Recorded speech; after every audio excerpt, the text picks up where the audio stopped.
One, two, three, Dave Saunders. 1, 2, 3, Dave Saunders. Check, check, check. 1, 2, 3, 4. Check, check, check. Channel 2, channel 2, channel 2. Number 38, Freddie Casas. Number 18, Nick Wanzer. Number 32, and fellow Tulsa Athletic, Roman Torres. Hey. Number 29, John Dalby. Number 12, Jordan Jones. Number 8, Bowen McLeod. And number 7, Taylor Davis.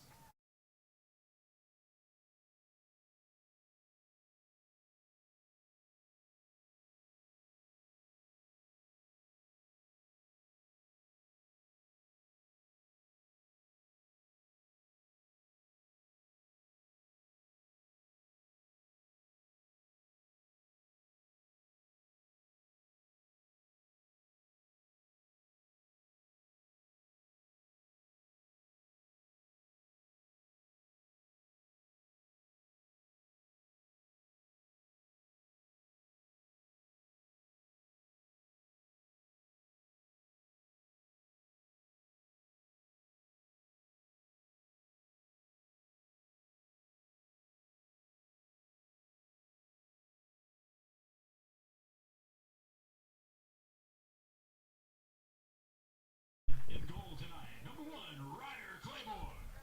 Your head coach of the Tulsa Athletic is Coach John Woodhead. Tulsa Athletic would like to thank again our sponsors, Soccer City Tulsa, Advanced Alarms, Mazio's Pizza, Sean Croissant Allstate, State Representative Melissa Prasanna. Thank you for supporting your Tulsa Athletic.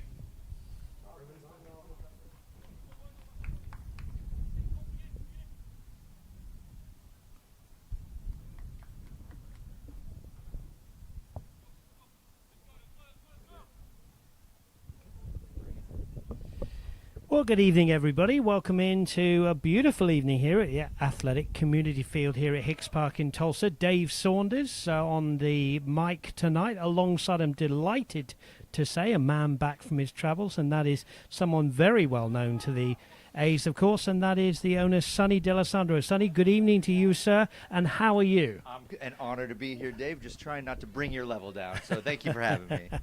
It really is, as we said, a beautiful evening. I was just looking at the temperature, 91 degrees, feels like 97. So certainly going to be a night for plenty of liquid on board. The Tulsa Athletic are going to be playing from right to left on your screens in the shirts, which I'm going to ask Sonny about in just a few moments. Green shorts and green socks, up against FC Dallas under 23 in those red shirts, blue socks and blue shorts. Referee just about ready now, just checking his officials are in place, and we are underway here in the sunshine. Of course, Tulsa Athletic looking to build on the win against Oklahoma City 1889 just a couple of days ago. I was here on that one. Early chance here for the visitors, and that one is wide, and a chance to settle down. And Sonny, just tell us about these shirts, because they're new, and I think you had something to do with the design. Is that correct? Oh, Dave, you know I'm always super nerdy about this stuff. The nickname is the Italian game because it's the traditional sort of Croatia chessboard. And if you look very closely on three of the checkers, there's a famous chess opening called the Italian game, in which, even nerdier, the knight has a unicorn horn on it. So they look good. I think the numbers are a little hard to pick up from here, but yeah, it's a good-looking kit. Forward they come, do FC Dallas under 23s. Yeah, they look sharp to start. I'd like to see Tulsa a little bit sharper in their passing, but Stovall playing at left back tonight. Had a very good game the other night at centre back, but with that man in the side, Vinny Oliveira, he goes to centre back. Ball across the back. De Dios there, just playing it out again to Vinny Oliveira, he goes long up towards halfway. It's a good physical battle on the halfway line. One back by FC Dallas. Here's the captain, the number 66, Luke Neely. Neely again in possession.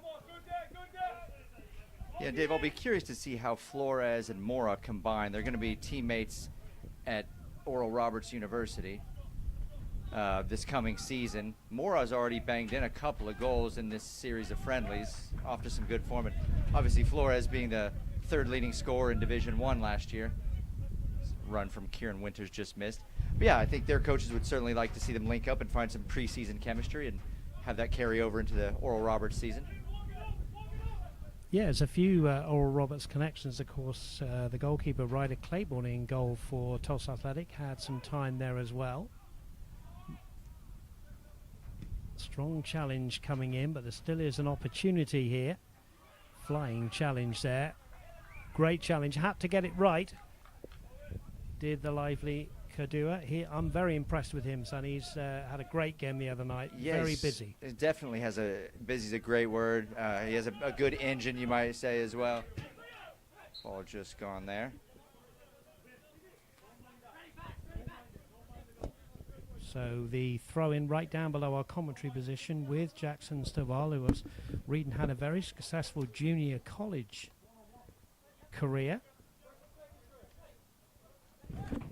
Memory serves me right, Dave. I think he's a Baton Rouge. That's right. You're right. Product went to Tyler Junior College. Tyler Junior. That's exactly right. That's a good threaded ball through. I say good. He's just overhit that one through to Ryder Claiborne. Yeah, and early doors here, Sonny. The A's are going to have to be on their game tonight against this lively, well-organised FC Dallas under-23 side. Yeah, and it's an interesting program they put together, FC Dallas. Obviously, they have kids that have come through their academy but have gone the college route, and they want to keep that familiarity in the system. As Oliveira looks to change the point of attack, but overhits it a little bit. Costa has. So, yeah, they have their guys come in. You know, they train 4 or 5 times a week, and they find them a game on the weekend. And Casey Cantor, who's a former ORU player, reached out and kind of recognized that our club was going through some stuff and offered us a game. And we're certainly grateful to take on all comers, and looking forward to an exciting match tonight with probably some stars of tomorrow. Good header from Mitch Cashin there. Bumped himself on the ground, but he quickly gets up, then loses it again. Shot towards goal, save from Claiborne. There's still the ball loose, and it's going to ricochet away for a goal kick, and Mitch Cashin fully involved there. Yeah, I think both on the good side and the bad side. I think he did something really well there, and then a little bit of a short pass back led to Ryder Claiborne getting his first touch of the match and comes up equal to the task. You were talking about connections with coaches, and of course Coach Phil for the Englishman for the under-23s FC Dallas was of course up the road with Tom McIntosh at TU, so he probably knew Mitch Cashin pretty well. Yeah, I reckon you're probably right there. There's Kieran Winters. Does good bustling well play from him down the right-hand side. Can they get a ball into the box? They certainly can. There's a header away. Still the danger not over. Rangel chips it forward on the left-hand side to Jackson Stovall. Stovall down the line to Rio Mello. Mello, who had a wonderful assist just after a couple of minutes the other night. Got around 2 players. And there was a tap-in in the end for Aaron Ugba. That's good play from him. Stovall, left-footed ball to the back post. There's a header back in field. There's a header towards goal of some kind. It comes back out to Winters. Good pressure here from the home side. Looking to get on the board early. Cashin's ball in is caught by the goalkeeper, Justin Stewart. But Sonny D'Alessandro, very impressive attacking play from the Tulsa Athletic. Yeah, good little spell there. Finally put about 10 or 12 passes together in that attacking third. Omar Mora, as Sonny was alluding to up front with Luis Flores. Those two are a handful for any defence. And then throw in Rio Mello, who's quality player on the left-hand side. Kieran Winters on the right.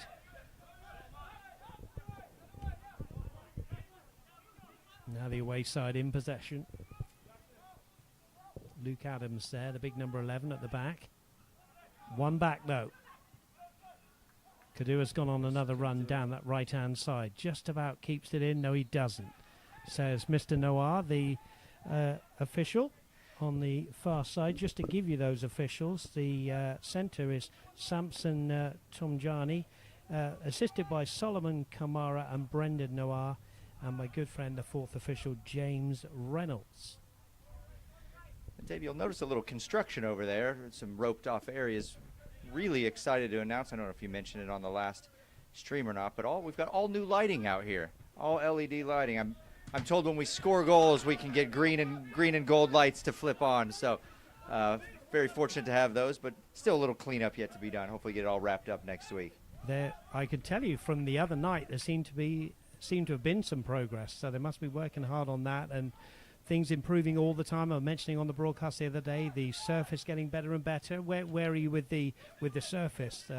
Improving? Yeah, always improving. I think we had kids camp out here this week, so there's always a little bit of wear and tear from. Oddly enough, it's the 6- and 7-year-olds that seem to be able to do more damage to a field than the first team. But yeah, had a great turnout for camp this week too. Shout out to Harry Willis for putting that together over there. Great ambassador of the club. 0-0 the score. Ball belted forward by the under-23s from FC Dallas. They were looking for the lively Jordan Jones, but he couldn't get on the end of that one. And here's Oliveira, captain tonight. Mitch Cashin playing at right back, ahead of him Winters. Those two linking up well. Winters will go back here to Ryder Claiborne. Good little knockdown header there from Mora. Mora hit, and then ambitious. I think Mello was going for goal there, Sonny. He was about 4 yards inside.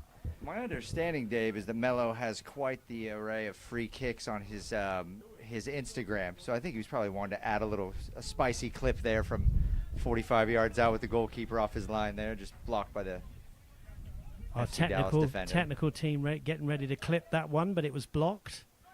Ball is out on the right-hand side with the busy Mitch Cashin.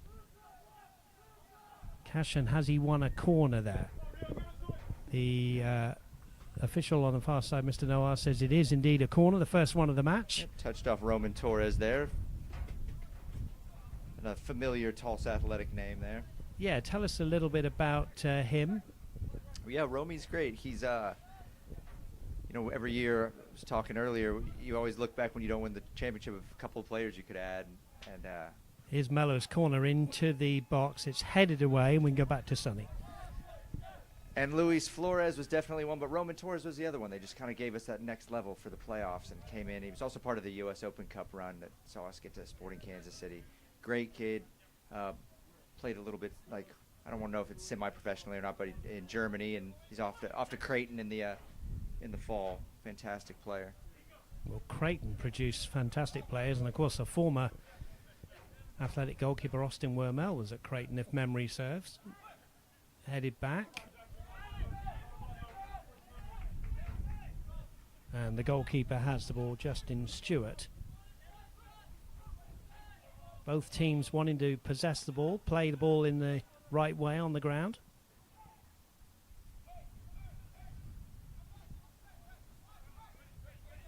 Plenty of time for Freddie Cosajas to pick up the ball, the right back here with the ball in possession. Thanks for your company here on YouTube Live. Dave Saunders, yours truly, and Sonny D'Alessandro with you here in the commentary box on this beautifully warm night. And we're looking at Luke Adams possessing the ball to his captain, Luke Neely. The two Lukes at the heart of the defence. Athletic just sitting off, as is their wont, just having to give up a little bit of possession tonight. But when either team gets it, Sonny, it seems to be hard to get it off them again. Yeah, and that's, I think, when you come out to watch a match of football, you want to see both teams looking to get it down and play and kind of probe and create new angles of attack, and both teams seem very keen to do that. So, yeah, should have some good chances and hopefully some nice goals this evening. Here's Kadua. The Ghanaian. Vinny Oliveira. Going wide just down our commentary position, below our commentary position for Stovall. His touch was not the best.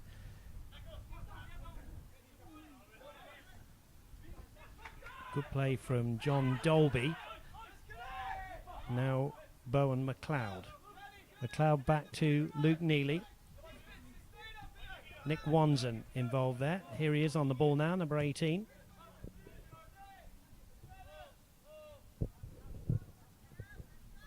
No goals, but as we just were explaining, it's a good game, this one, because both teams wanting to possess the football. If we had some stats, Sonny, not that it counts for anything, it would probably go in the favour of the away team here. Yeah, it's got that kind of 55-45 feel to it right now. Omar Mora wins it back for Tulsa Athletic. Good skill at the back, though, by the captain to foil the danger, and they can slow it down a little bit. Cosa House.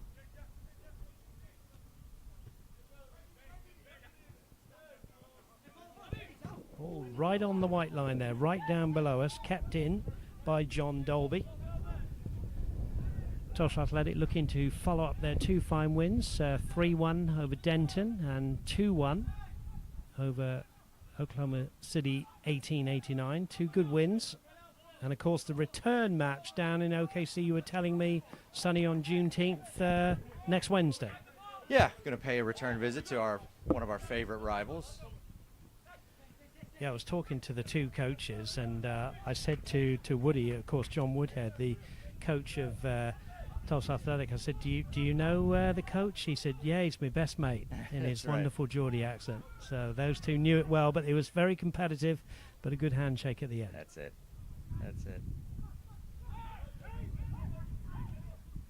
There's a long ball forward looking for Rio Mello, but he's not going to get there ahead of Cosa House. He gets it back to his goalkeeper, who promptly clears it long, and there is an offside, says Mr. Solomon, the assistant, and a good job. Of course, it's that delayed flag, isn't it, that I don't know, Sonny, when you and I probably played, the flag went up straight away and you knew it, but now you've got that horrible wait. I understand it with VAR. With this, it's just pop the flag. I see him do it in men's league, and I'm like, in men's league, you're like, hey, I just ran 60 yards. I didn't have to run. I only have that a few times in the tank today. So I'm with you there. It's one of my least favorite rules. Just pop the flag.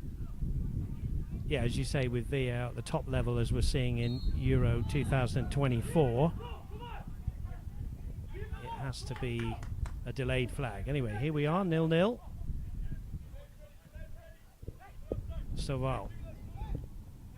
That trusty left foot back to Kadur. Kadur in field. Great take from Mora. Yeah, Mora did well. And there's a shot towards goal, but it's one that he didn't quite get as he would have liked there, Mora. But a good save by the goalkeeper, but good attacking play again from the home side. He just has that little bit of intuition, doesn't he, Dave? He kind of wanders towards where there's a bit of chaos and says, I'll have the ball there. And you find him at the top of the box having a shot. You see that with great forwards, too. It's not pattern play. It's just that instinct and that intuition that finds him getting the ball in dangerous places. And you see Mora do that more times than not. And unlucky not to find the back of the net there. I think he would have liked to have done better, but good chance from a good area. 0-0 it remains. If you're joining late or you're a neutral, the home side, the Tulsa Athletic in those green and yellow check shirts. Of course, one of the nicknames for the Tulsa Athletic are the green and yellows, so that fits in very well with the green shorts, green socks, and they're up against the FC Dallas under-23 side here, playing from left to right on your screens.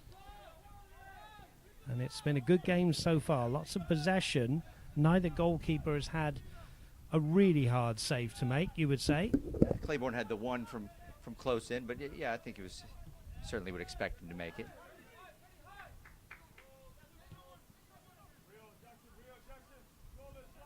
Nice crowd on the far side, on the bleachers. There's a through ball, but Mitch Cashin read that very well and just plays it off to Kadua, who can get Mello on the left-hand side. Stovall will have to go even further back to Vinny Oliveira. And that ball is out in the end for a Dallas throw. Tell us about those bleachers on the far side. If memory serves, they're fairly new, aren't they, Sonny? I noticed that. They were supposed to drop some off, so they have. Yeah, I mean, I think one of the great things about working with the Parks Department is they're like, hey, we found some stuff in inventory that we're not using. Would you like it at the stadium? And always add in seats. Always add in seats. Mello deep in his own territory here, has to clear does only to the foot there of Bowen McLeod, but it goes harmlessly away for a goal kick, and it remains 0-0, as we said, on a very warm night. It's been very warm in Tulsa this week, and more to come, so you were telling me, Sonny, so more hard work to do to keep that beautiful green grass. Grass never sleeps.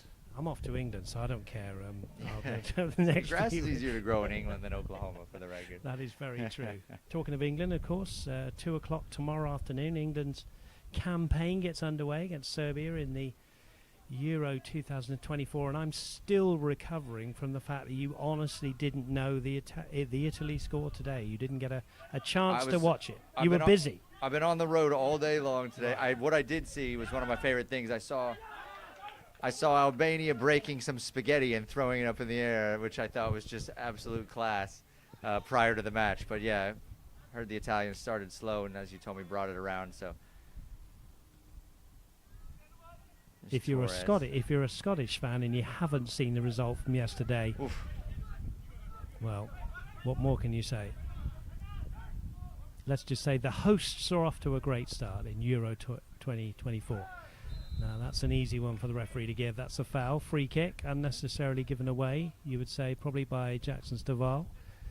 Who am I to say from up here, but it is a free kick.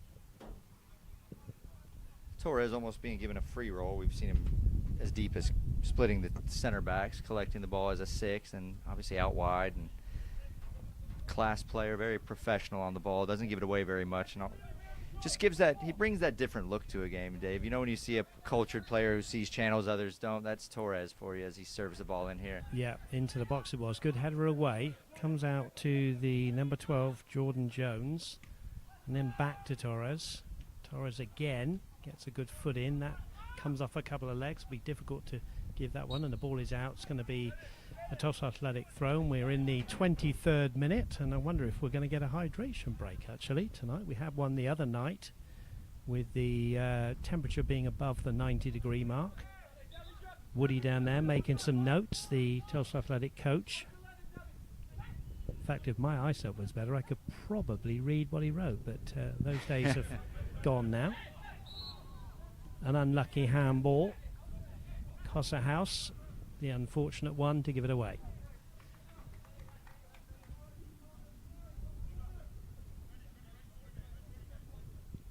Free kick. Dave, then. you got a score prediction for England-Serbia tomorrow? Well, I have to say, I've never been more confident in my lifetime about an England side going into it, and I know people are getting fed up with. It's not really the English way. It's but not. Yeah, It's I not. like it. You're I like absolutely right. But maybe defensively we'll see. But I think England might come away with a 2-0 victory. I hope I'm right.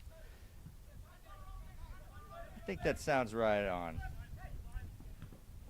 I mean, you have to say the attacking talent that England have got to leave out someone like Jack Grealish, who didn't even get on the plane, I think was a surprise for me as well. But, I just hope it all clicks together and people get behind the manager. Of course, you're going to bring up the penalty shootout in the final in Wembley a few years ago, I'm sure. I don't bring penalties up with Englishmen.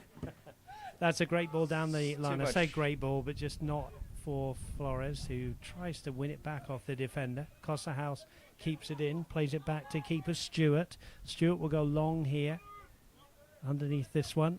It's the Dios for that. Dios, yeah. Good header from Staval, who's won that one unchallenged.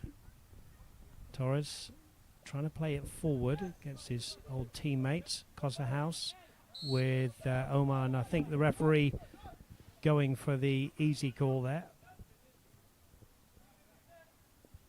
Yeah, it's a good game, and both sides, as we say, playing the game in the right way. I hope you're enjoying this one on YouTube.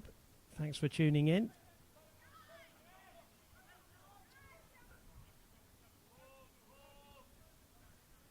Of course, the beauty of those bleachers over on the far side is they're all in the shade, aren't they? Which is great. Torres not able to get round Staval, who goes back to his keeper, and the Athletics having to play out tight corners here. There's still an opportunity for the away side. They're still inside the box. There was a bit of a hack there, and the number 7, Taylor Davis, wanted a free kick there. But he's got a corner instead It's one of those where the referee inside the box, I think, lets it try to develop, Sonny, and no clear foul. So Yeah, I think that's fair to say.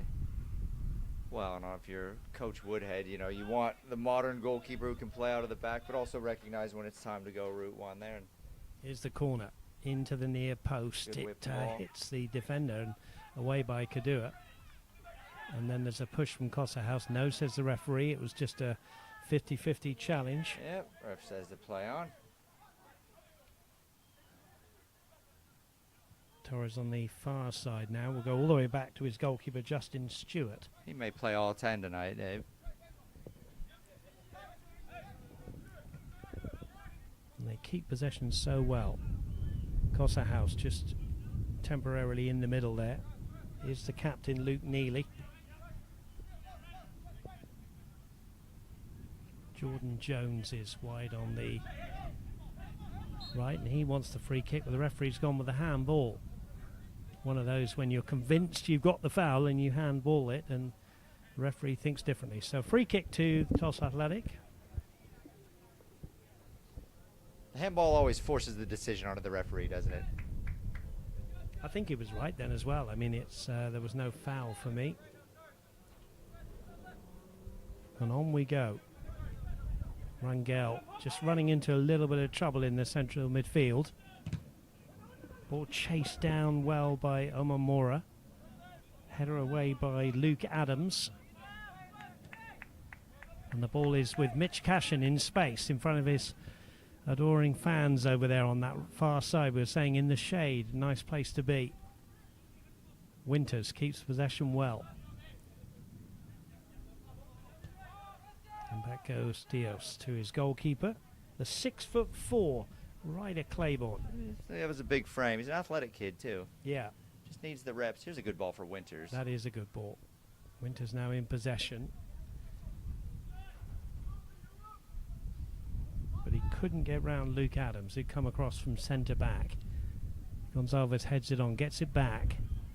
Playing at left back, forward he goes.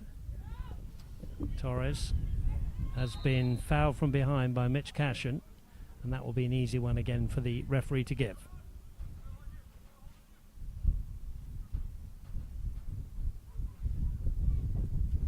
Torres also featured in the more and more popular The Soccer Tournament for a team out of Dallas that advanced. Quality player. The tournament-winning goal was scored by a former Tulsa Athletic player, Chad Porch, whose brother Jordan played here a bit. The million dollar goal, wasn't it? Indeed. Now, that is a wonderful win by Rio Melo. Some referees may have given a free kick for a tackle from Yeah, it looked like he behind. may have caught a bit of leg first there. Now Kadua from a long way out saw the goalkeeper off his line, but it goes harmlessly away for a goal kick, and the referee says that we will have a hydration break and we can chat more to owner of Tulsa Athletic, and that is Sonny D'Alessandro. Sonny, I'm just intrigued by this wonderful facility here, Hicks Park. I mean, it's coming on a treat. The fan base, to me, as you know, I've always followed the progress, seems to be increasing. Now, am I right in saying that? Yeah, I mean, you know, David, at its core, I think the United States has that, at the grassroots level, it still feels about 150 years behind English football. And I think it's important to kind of hit the pause button when it comes to building mega stadiums first. You want that community connection first. So, you know, when the city reached out and said we've got a park in a little bit of an underserved community, need some entertainment there, that's our language. So, you know, reaching out and growing it and making this facility better and better. Like we said, we got new lights here. This is phase 2 of 6 phases that we have. So, you know, this place, if we can have a league that leaves us alone a little bit, in 5 years will be, I genuinely think, a blueprint for clubs at our level that don't have $1 million, but say, hey, I've got the backing of a parks department or the city or an investor, you know, of how did you do what you did? And we would love to be a template for that to help grow the game in the United States. And I know they're too numerous to mention, so I don't want you to mention names, but a word for all of your volunteers, It's unless you unbelievable. want to mention some names, Yeah, of course. I mean, yeah, it is. It's a trap question, but you know, you got your Dan DeVores, your Eric Connells, Harry Willis, Tim Hansen, you know, Lucas Dreesen, my mom, Melissa Bolt. Yeah, I think it would be halftime by the time we ended, and I apologize if I left anybody out, but there's so many people that just buy in. You know, they just buy in and they believe that the hard work is yielding good results, and if they stick to it and they believe the direction that the club is going, then you know we'll all get there. Because at its core, these are tribal things, right? So We're in a hydration break. We're just finishing off a little chat to keep you entertained. I'm just staggered by the amount of voluntary hours that go on by people. You're right. Literally had a conversation with your mum the other night and saw her again working away there. So wonderful, and I'm sure you would say that if there's anybody out there who wants to get more involved there to do some voluntary hours, they're more than welcome. yeah, and that's what it should be, right? You know, you should be able to reach out to your club and not feel like there's no way of getting a hold of anyone. I'm easy to get a hold of, and we like growing this and we like growing it together. 0-0 the score. Back to the here and now. Good game this one. Luke Neely, the captain, playing it out wide to the right back, Freddie Cosserhouse. That one's left to go down the line for Bowen McLeod, wearing 8, wide on the Cheeky. right-hand side. Did well to get it to Jordan Jones. Jones has gone on a run. He's passed 3. Cashin gets a challenge in, and Cashin gets another challenge in because there was a shot coming from John Dolby there. Yeah, beautiful winding run there. Yeah, Jordan Jones looks a good player, the number 12. There's a little bit of clash of heads there. I think the captain's going to be okay, but McLeod with the ball here. Goes back to his captain, Luke Neely, who has to quickly recover from that slight knock to the head. Yeah, and Flores does, as us old school players would say, he does have that little bit of a bite to him, you know, like there's a little bit of a nastiness there. I know it's just a friendly, but like if you go in not 100%, you know, you're exposing yourself to some risk. There's the centre back up from his defensive line. Luke Adams winning a throw-in for his left back colleague Alex Gonzalez. Winters had several nice tackles the other night, didn't he, Dave? He did, came on as a substitute, played in the central midfield, shows what a versatile player he is, playing on the right-hand side tonight. That ball is back across, and it was a dummy from Bowen McLeod, thinking there was one of his teammates behind him. Still the danger not over. Jones involved. Flicks it off. This is a good ball, and there's a sliding challenge from Jackson Naval, who had to get that one right, Sonny, and it spins away for a corner. Few too many little cute things in the back. I don't mind it in the center of the park or in the attacking third, but beating the same guy twice in your own third is not my favorite. Corner ball from the right-hand side. Luke towards the back post. There's a towering header, but it will go harmlessly wide in front of the Armoury, who seem to be quite quiet tonight, Sonny. Behind that goal. Maybe when Might have been a heavy tailgate today. maybe when the opposing goalkeeper's down that end second half, we might hear a bit more. But good game they're watching. They're probably, like us, very intrigued by this game. Forward come the Athletic again, and there's a shot, a powerful shot. Yep, Flores trying his left from range. Yeah, Luis Certainly seen him Flores. fly in from there before.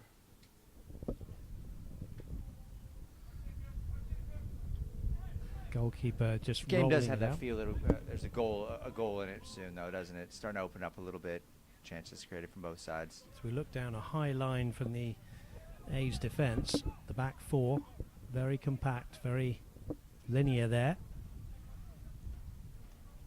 Adams from the back feeds the ball into the midfield to Nick Wanzen. Gonzalez gets it forward. There's a good turn and run from John Dolby. Dolby's going to chase down that one. Keeper's made a bit of a mistake and then inadvertently brings down the number 7 there, Taylor Davis. And there's a yellow card for Ryder Claiborne, and there's the Armoury. There they are. Yeah, kind of got That's just himself. unfortunate. It looked like the pitch gave way more than anything. So Yeah, got himself in a bit of trouble. He's just outside the box, fortunately for him, but Yep. it is a yellow card.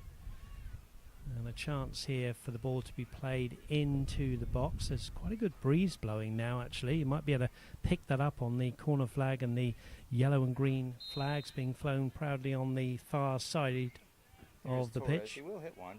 Torres towards goal, has looped it, but he Dangerous has looped ball. it too wide. Yeah, probably by his own standards, might like to have done a little bit closer to goal there. Yeah, I don't know if he was trying to pick that runner out on the back post or just kind of put the old generic one that you loop on frame, and if no one touches it, you see the goalkeeper frozen all too often. But Tulsa kind of get away with one there. Claiborne then, who's just gone into the referee's notebook. Kadua does well to get it out to Cashin. Cashin in field here to Flores. Flores looking for Mello. Mello's got a bit of a scamper on to keep this one in, but he will keep it in. Mello up against Cossa House, trying to win a corner. Cossa House has done well to defend and gets out of a tight corner there. Bowen gets it forward. McLeod gets it forward. Kadua. There's Good a turn. wonderful turn there from Flores. And then was he fouled? No, says the referee. He was right there. And now there is a foul. The referee can give that one. Referee right on the spot, to be fair to him, Sonny. Flores felt he was tackled. Yeah, we'd have to look back, and I think he was saying maybe his shoulder was being pulled back as he was going by. Rio Yeah. Mello whacks his former teammate Roman Torres there. So 5 substitutes about to come on for FC Dallas under 23 as they look to mix things up here. Diaz did well there to get it back to Did. Cashin, who can clear, and then Adams will clear, and it will be a throw in to Mitch Cashin.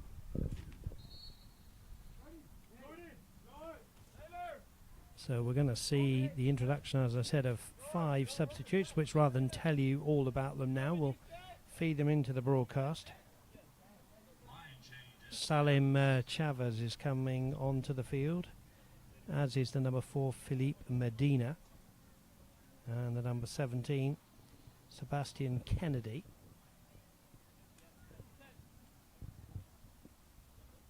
And also coming off is Taylor Davis, the number 7, who was fouled by the goalkeeper. Claiborne, who got the yellow card. 0-0 it remains. Cashin. Rangel. Is that something, Sonny, will come to you in another question in a minute. Here's the Athletic coming forward. On a surging run. And in the end, he's taken out Adams, and the referee might like a little word with the defender. In fact, more than that, he gives him a yellow card. It was a good run from Omar Mora. I was just going to say to you, with FC Dallas under 23 bringing 5 subs on, is that something the A's can match tonight, or is that going to maybe play a factor?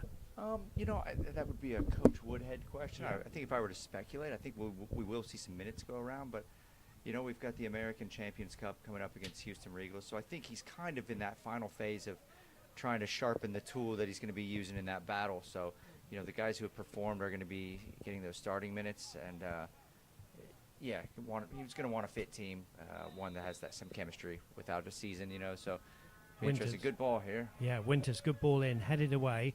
It's going to go away for a throw-in. It was Bowen McLeod, the blonde-haired number 8, who was able to head that ball away for the away side, playing in those red shirts with the blue trim. Of course, the FC Dallas famous shirts, of course, the MLS team wearing the same colour. Kadua just knocked off the ball there. But it's going to come nicely for Stovall. Stovall to Kadua. Kadua calms things down to Diaz. Diaz, wearing 14, goes across to Vinny Oliveira.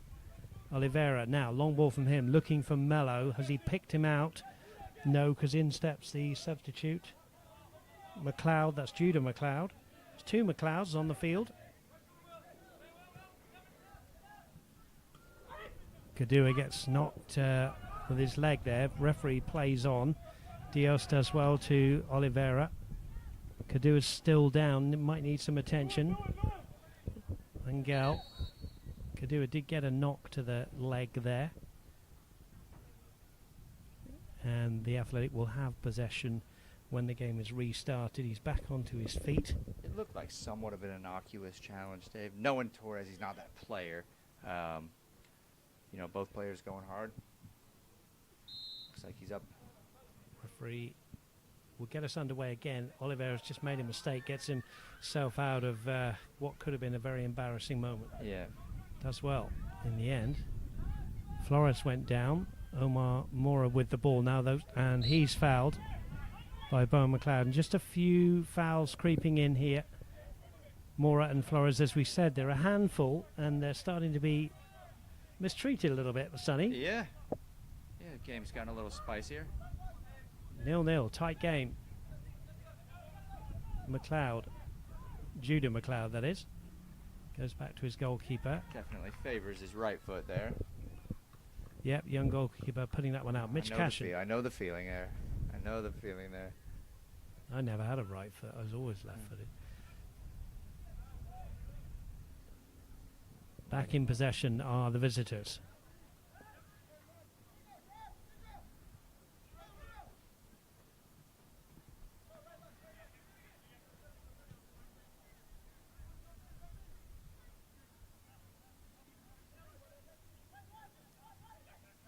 In the midfield, one of the substitutes that we didn't mention coming on was Salim Chavez, wearing 34.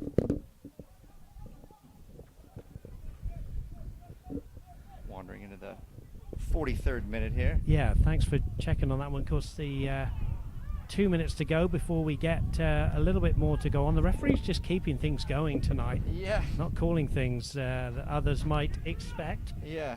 Which is in somewhat is quite refreshing. The game goes on, but now that's been given away. But Mora just with a heavy touch there, and away it goes. It's a good ball in there for Torres. Yeah, Flores wearing 32. He's got the willing runner down the right-hand side. That's Kennedy, but it's won back by Kadua.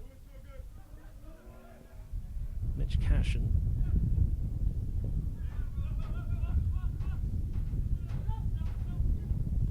Rangel tries to pick out and does pick out Mello. Flores tries to go over the top. Mora to Flores. Here's Winters now trying to fashion out an opportunity. Then goes back to Mitch Cashin. And you like the way Winters takes it forward there too. You see too oftentimes players slow their momentum up there. He picked his pace up for the young players watching. There's a handball. Play on, says the referee again. And now a little bit of work for the Dios to do, and he goes back to his goalkeeper, Ryder Claiborne, wearing all black tonight, in the shade. That tree provides a nice shade at that end of the stadium for the goalkeeper. There's a good challenge in the midfield, one out by Chavez. Cashin in again to foil the danger, given away by Bowen McLeod. Now Kadua battling away in the midfield and does well for the Tulsa Athletic. The home side, 0-0 the score.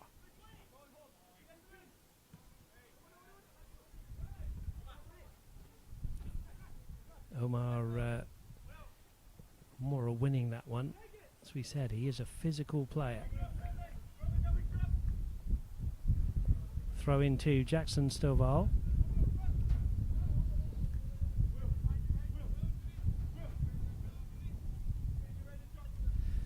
Sonny, tell us a little bit, if you would, about how players come to be at this wonderful football club. I know that you're in contact with a lot of college coaches, and tell us about some of the stories of how these people, how these players come to this great club. Yeah, so I mean, we defer a lot of those judgment calls to the technical staff. John Woodhead has a great network of coaches, friends, technical directors. We work pretty closely with Oral Roberts University as well. Looks like we're just going to see. Will Applegate's come on now. I think he walked onto the field. He was that eager, and the referee said, "Well, you got to let me beckon you onto the field." All right. Can't tell, Dave. It looks like he came on for Mora. Yeah, Mora's taken a well-earned rest. Will Applegate, who attended Bishop Kelly High School, of course. Cashin. So we'll talk more about how players come to this club. Yeah, we try to house about between 8 and 12 guys a summer, and like you said, with the Oral Roberts relationship, they bring in guys from junior college. So a lot of their incoming guys they want to see get minutes with guys that are already at the school. So that's been a really productive relationship for us. And then, yeah, if you're a good player and you reach out and we like you, there's always opportunity. Here's Bingo dispossesses him. Flores keeping hold of the ball. Staval. Diaz to Kadura. Kadura's gone down. Cleverly in some ways, there's no free kick. There's a back heel to Mello. Mello will try one first time. Good technique. Good back heel and a good, well, we know what Rio Mello can do. The worms have been burnt. Talking of, players, I know you're still in contact with a lot of the players that played for Tulsa Athletic. Stevie Brock's still in contact with him. Probably watching the England game with him tomorrow. I mean, it's great. They still talk about fond days with the Tulsa Athletic. I think when you look at the big picture, it's kind of what it's all about, right? It's just you're creating memories. I mean, we're in the entertainment business, so if you can create something that people still talk about and players alike, I think it's a win. Still Will Applegate keeping control of the ball here. Does well, gets his shoulders up and head up and gets it out to Mitch Cashin.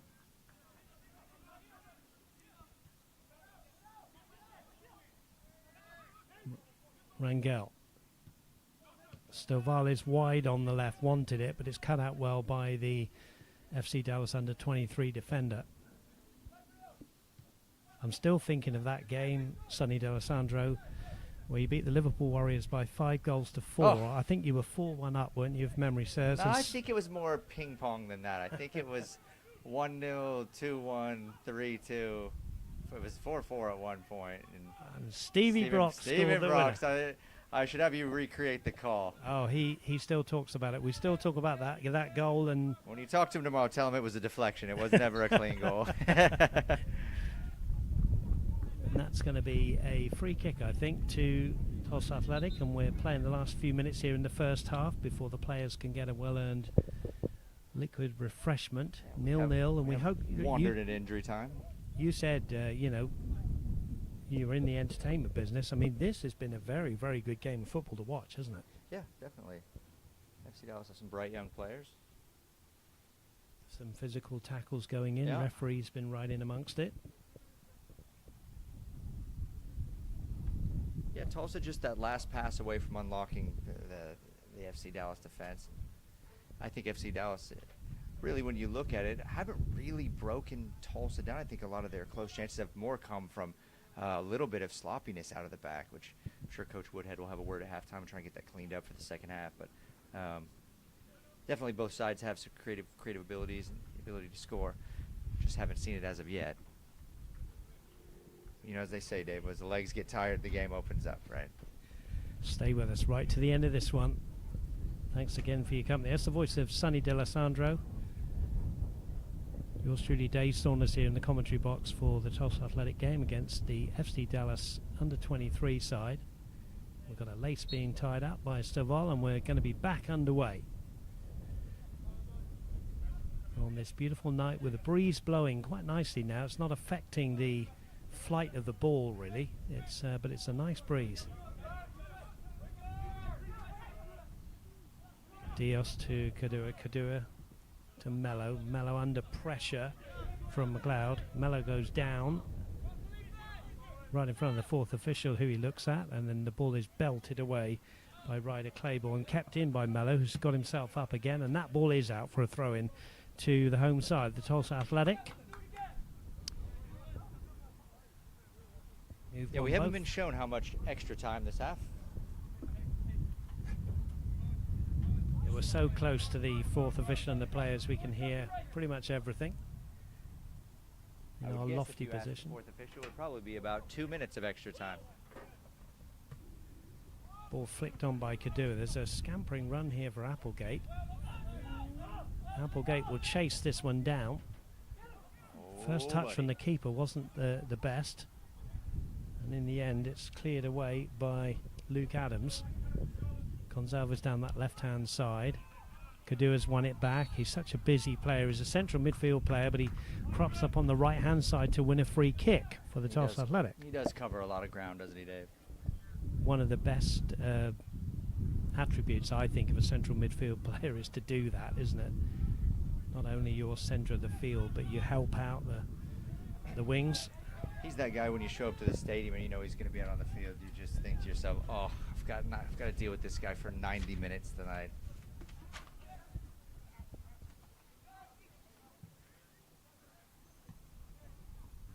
Adams with a good chest down there, and then McLeod hits the ball on to Chavez. Oliveira steps in.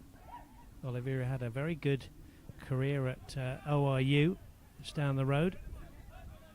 Now here's Mello. Can he get on to Stovall? Stovall drives the ball in, and there's a wonderful save. Flores almost opening the scoring. Here's Applegate now, and he wins a corner. But that was a wonderful move. Stovall with the perfect ball to the striker. It really was. Great goalkeeping. Unbelievable goalkeeping. React, make yourself big, cross your fingers.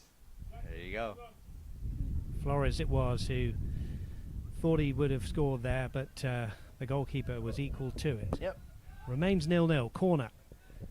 Training ground move here. All the players on the 18 making their way in towards the penalty spot. There's a header over, I think it was Kieran Winters.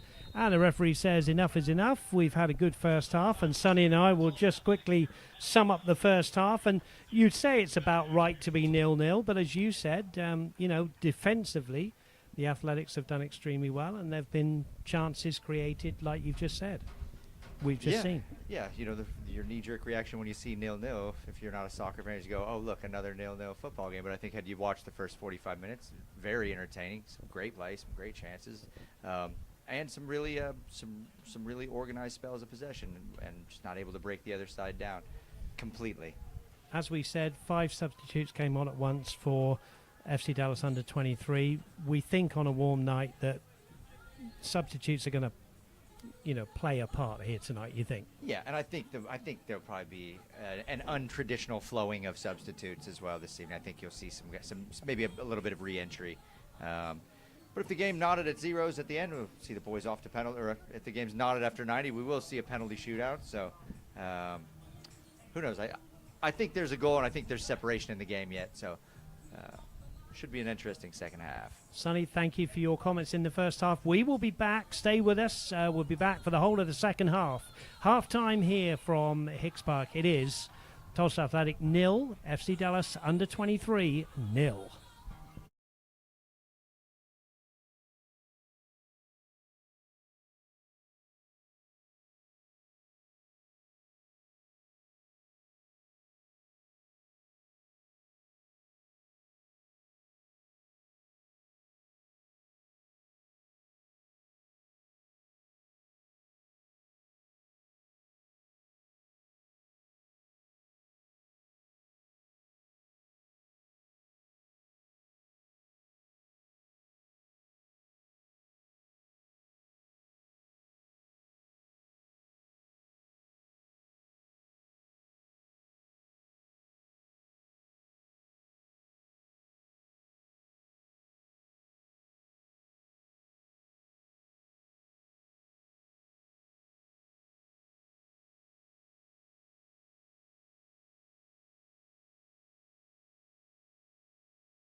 Welcome back into Athletic Community Field. 0-0 between the Tulsa Athletic, the home side, and the under-23 FC Dallas team, who've kindly travelled up to Tulsa. Dave Saunders alongside Sonny D'Alessandro. And Sonny, we were talking about how balanced this game is, and it could be one of those games that, you know, is won by a piece of brilliance or a piece of luck. But, you know, it's a good game of football that we're watching. Yeah, it's coin toss right now. You know, there have been enough chances and breakdowns, and even little mistakes like we talked about. That you do see there being some goals in the game and some separation, but that said, not anything separating the two on the scoreboard right now. So it should be a good second half forthcoming. We're looking at the Tulsa Athletic warming up here, and there's no substitutions that I can see. I'm not trying to see if Will Applegate is still out there. Yes, he is. Yeah. So they will start as they finish the first half. Omar Mora came off. He worked hard, but you know, up front, Flores, Mello, and you know, Mora worked very well together and caused some problems. Yeah, they did. You know, it was just like that little half touch, or like that, just that last little splitting pass that had them in clear, and then actually came with an overlapping run from Stival that found Flores on the far post, just not able to get the ball up in the air and over the goalkeeper, who made a tremendous save, sprawling across the goal. But yeah, like we said earlier, as the legs get heavier in the second half, I think we'll see an uptick in chances, and should be some goals. And you know, we can only speculate and guess what John Woodhead has said to the boys, but I'm sure it'll be keep up the hard work, keep going as you are, don't change too much. That's it. Woody with that wonderful Geordie accent, big Newcastle United fan. He's up against another compatriot. When the word brogue is used to describe an accent, a Geordie accent is a thick brogue. It's the first one that pops to mind for me. He definitely has a thick Northern English accent. Yeah, Geordie's pretty special. You can always tell somebody from the northeast. Yeah. And when I met Woody, you can definitely tell where he's from without asking. Then, of course, your big question is, you know, are you a Newcastle United fan? And if they say, oh, absolutely through and through, if they don't, then of course it means they might be supporting Sunderland. Maybe the odd Hull City fan up there. Yeah, thrown in there. So we're just waiting for the officials to come out now, which reminds me that in the comments section of the broadcast, you can produce a comment. We would love to, maybe if you want to pose a question to Sonny D'Alessandro, the co-owner of the Tulsa Athletic, you can do that, and we would love your comments on this one. Are you enjoying the broadcast? Is there anything we can make better for you? We thank our friend on top of the commentary box in the heat there for doing the camera for us. Players are already. The fourth official is down there talking with us, and here comes the referee, who's forgotten to bring his two linesmen with him. Looks like one's locking the gate over there like a UFC fight. I think we're all safe now. We've been told it's an open park. I think that's pretty much proof that it is not. Okay, we are just about ready to go. Thanks again for joining us here from the Athletic Community Athletic Park here, Hicks Park, home of the Tulsa Athletic, and we thank you for your company, and we're looking forward to the second half. 0-0, delicately poised. There were chances. There was a good save from the FC Dallas under-23 keeper from Flores late on. Alex Gonzalez involved early. At centre-back, bit of a mix-up in positions is John Dolby. Here he is in possession. I think the captain may have taken a bit of a rest here, Sonny, for the... Yeah, you know, there was a coming together with him and Flores. I don't know if that figured into it, if they're just spreading some minutes around. Craning over to see if... I don't see a bandaged head. Oliveira did well to get a toe in there to Winters. Here's Cash and having to hold off the attentions there of Medina. Yeah, well played out. Stovall in some space on that left-hand side. Low ball headed away by Cosa House. And that one's going to go away for a throw-in for the A's. Quite a breeze blowing, as you can see from the flags on the far side, which is quite welcome for the players. Blowing in the favour of the home side, but I don't know if it's strong enough to make all that good an impression. Strong challenge. Ball comes to Flores. He, without looking, tries to bring in Mitch Cashin. Oliveira needs to slide. And ball goes back to the goalkeeper, who's been changed, and we have no number for the goalkeeper.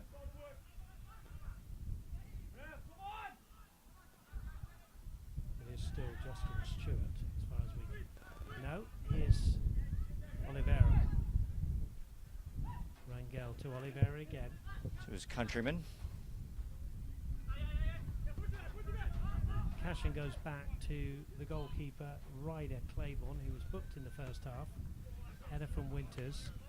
He's going to finish up hitting our commentary box, and there'll be a throw in for the away side. And down below us with the responsibility is Alex Gonzalez. If you are tuning in for this and you're FC Dallas under 23 side, then get in contact on the comment section. Justin Stewart with the ball. In the shade now. The sun has almost completely gone in for the surface. Here's Flores with a chance. Cross comes the defender, does well. Yeah, looks like his second touch let him down there a little bit. Nick Wanson it is. In fact, what they've done is they've moved two central midfielders back into their centre-back pairing. That's what it looks Such like. is their versatility. And I like that too in a developmental program, getting guys different looks from different positions. It's important at any level, whether it's your first contract or your freshman year at college when the coach says, hey, go play left back. It's important to know how to get there and do that. Well, so. Kieran Trippier is going to do it for England tomorrow. He's really a right back. He's going to play left back. Yeah. Get my English plug in again. There's a good ball down the left-hand side. Mitch Cashin there, getting two hands in the back just to force the player wide. And in the end, Cashin does very well because he's won himself a throw-in.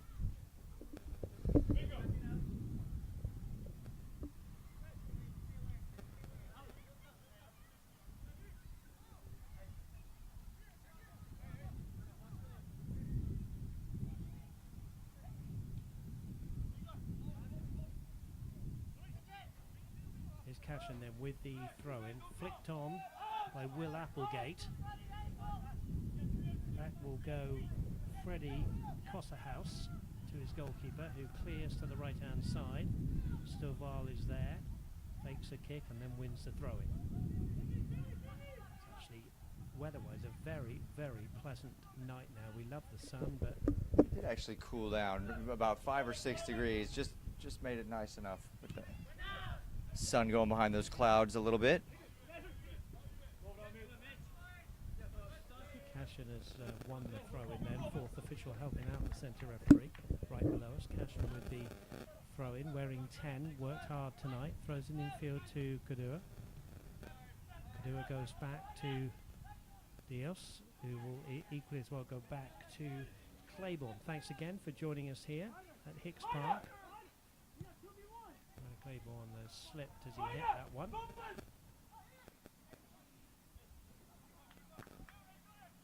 Thrown on the far side for the fans that are enjoying this one.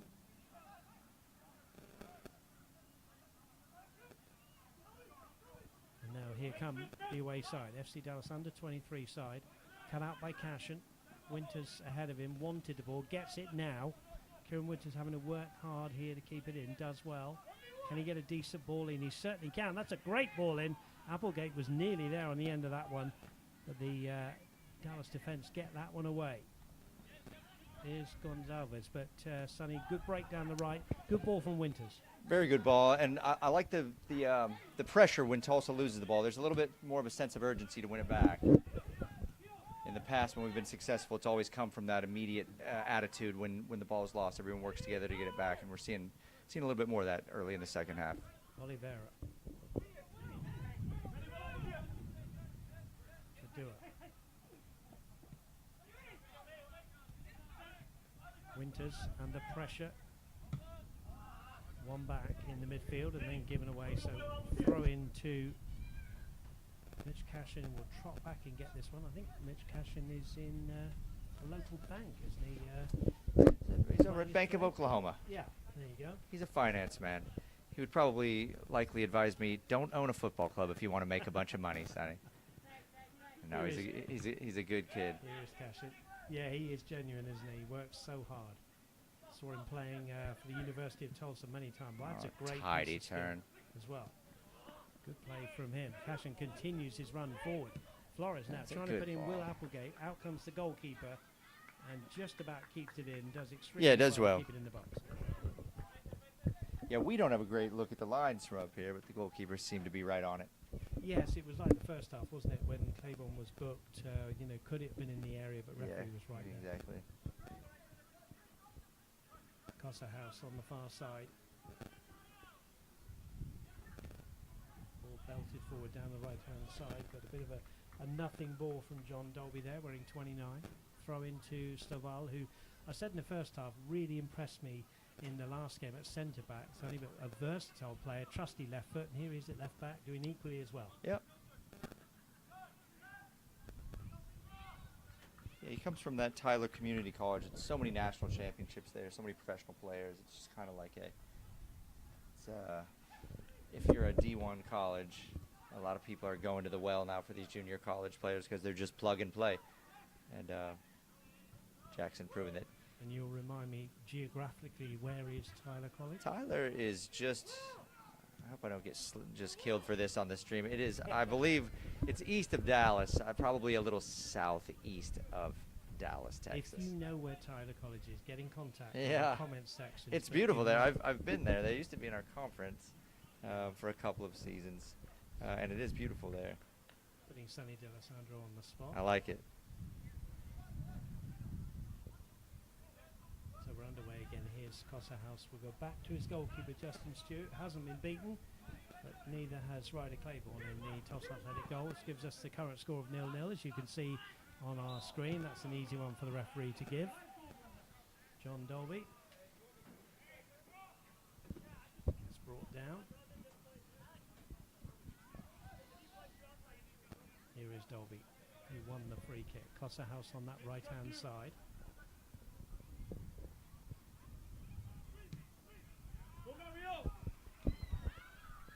Mello clogging up the channel there along the sideline.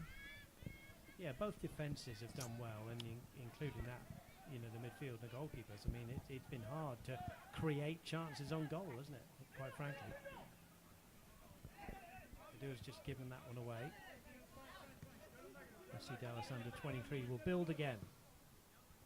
Cosa House, wearing 38. Sitting quite deep, not venturing forward from right back. It's that kind of game where you don't want to give anything away. Now Winters, can he put a decent ball in from Mello? Here's this. Here's Flores, could try one from a long way out. Does try one. Oh, he has a howitzer of a left foot too, Dave. Just off frame there. Had the keeper sprawling. And the Armory fearing for their lives as the ball came physic towards them, but it was a good effort. Yeah, if you had 3 keys to victory for your FC Dallas U23s, one of them would be don't let Luis Flores on his left foot. So they're lucky to get away there unscathed. And if you're Flores, it's a... Sonny D'Alessandro's keys to the game.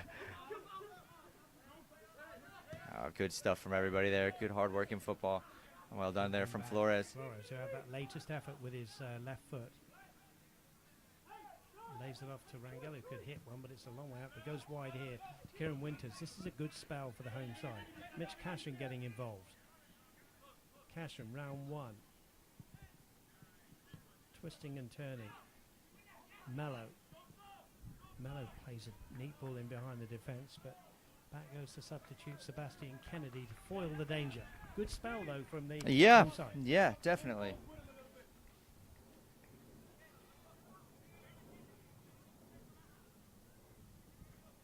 Staying with it, enjoying the evening sunshine. Some in the bleachers, some have brought their own seats. And I'm sure their own beverages and beverages for sale. Here's Flores. over the top. That's going to go through to the goalkeeper, who's shaded by that beautiful tree there. That's couldn't have been placed better, that tree to the right-hand side there, Sonny. Gives good shade for the goalkeeper, especially in the early evening sun. Indeed. House then bringing it forward for the men in red. Blue shorts, blue socks. That was a little bit short. House is okay there. Now Nick Wanzan, who we said started this game in the central midfield, now playing centre back. Gives it away. Rangel does well. And Rangel played it from the ground. The referee said it was, I guess, dangerous play, indirect free kick.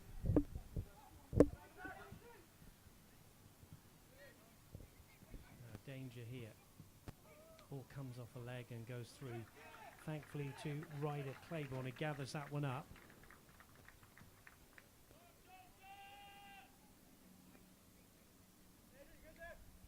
So, Sonny, just talking about the schedule, we've already talked next Wednesday is a long ball forward.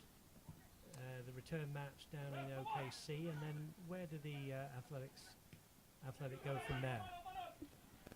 Yes, so we're Matt Cashin just keeping it in. So away Wednesday to Oklahoma City, and then next, just missed a ball there. And then a week from today, we host our old rival and friends over in Arkansas, Little Rock Rangers. Many good battles between the two clubs. Jonathan Wardlaw's boys come over, had a wonderful run in the USL 2 last year, reaching the quarterfinal.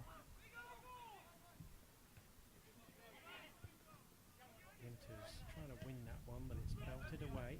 And then the following weekend, the Saturday, our season will conclude with the American Champions Cup. More of that in a moment, because Rangel plays a decent ball in, yeah.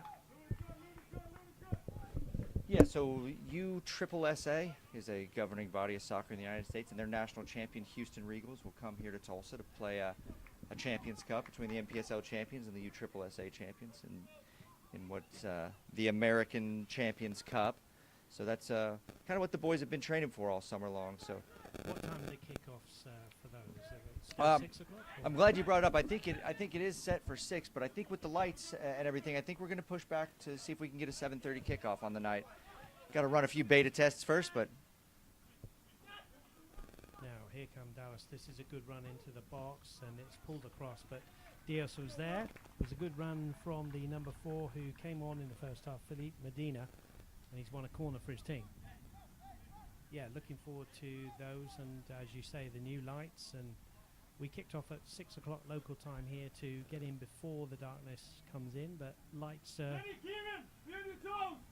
around the corner. That's right. Corner to Medina, who got that one. Now referee will just talk about a little bit of pushing and shoving. Normally happens once in a game. You like to see it. Means both teams care. Yeah, jostling for position. Plenty of men in and around the penalty spot and the goal. Everybody back for the Tulsa Athletic. Ball served in. Ball into the near post. Is there a shot on goal? There is, of a fashion. But in the end, nothing doing. The shot there was from the left back, Alex Gonzalez. Goal kick.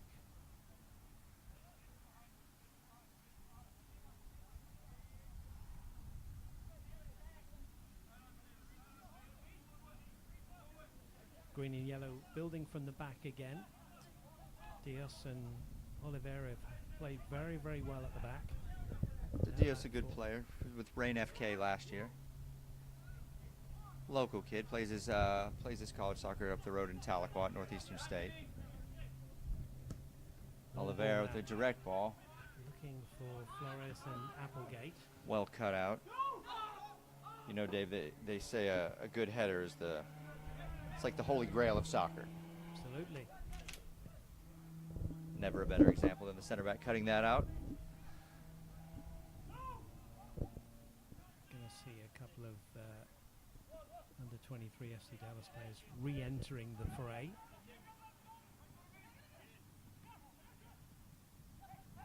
Good building through the midfield. Long ball over the top.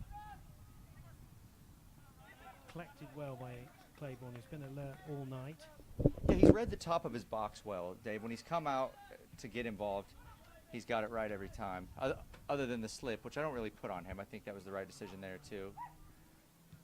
It's a good build up here. Yeah, here's Mello in behind the defence. Can he pull it back? It would go for goal, and it's a good save, tidy save from the goalkeeper. But Mello showing what he can do. Yeah, hit it cleanly, just directly at the goalkeeper.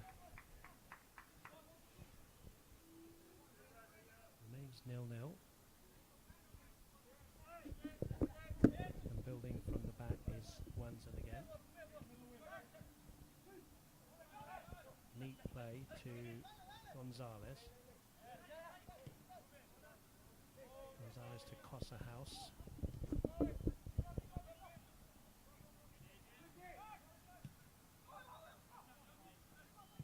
Came off Applewhite. Yeah, that's a good ball there, breaking lines. There's a ball over the top. This is dangerous. Cashin's there, just shoulders off the attacker. That's good defensive play, in my opinion. A little too slow there from Rangel. Just got himself in a bit of trouble. There's the ball back across the box. Here's a shot. Is there? No, he's laid it out wide. For the number 41, that's Juno McLeod. McLeod into the edge of the area. There's the ball into the box. It's a header down, but nothing doing. The header was from Morato. The applause is for the defending from the Tulsa Athletic, who keep it at 0-0. The game does need a spark too, Dave. Obviously I'm biased which way that spark should go towards, but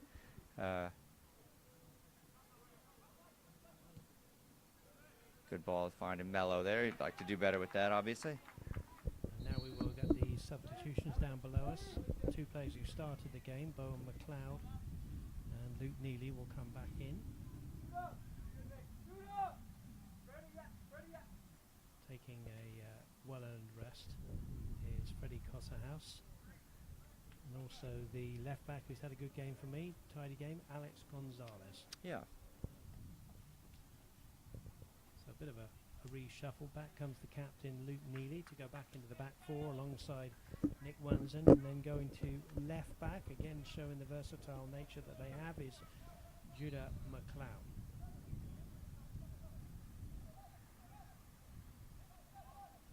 All the substitutes for Tulsa Athletic warming up away to our right-hand side.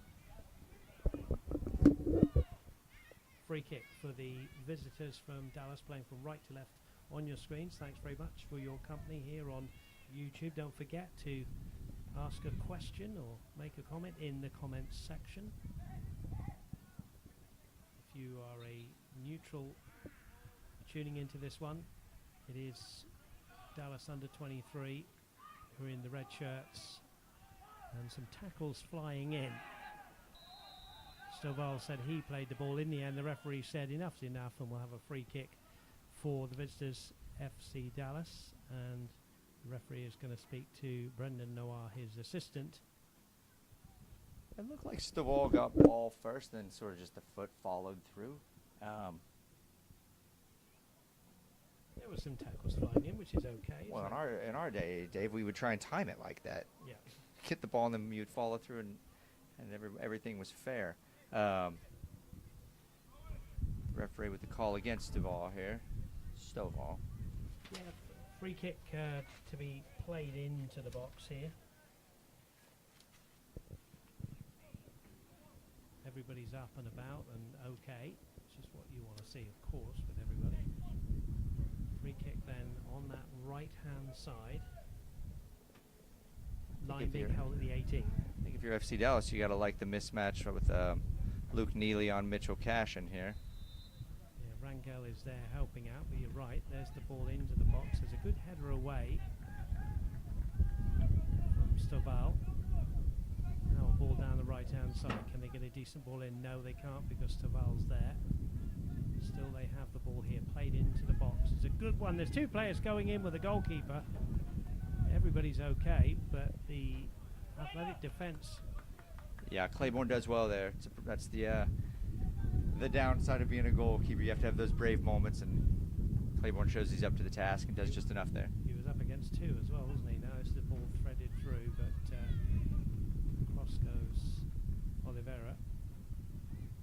doing there. It remains at 0-0, but certainly the game as we thought would happen is opening up, and fresh legs on for the FC Dallas under-23 side. Here's the ball in from McLeod, headed away by Oliveira, who's barely put a foot wrong at the back. Applegate battles away, but it will be a throw-in for the number 17, Sebastian Kennedy.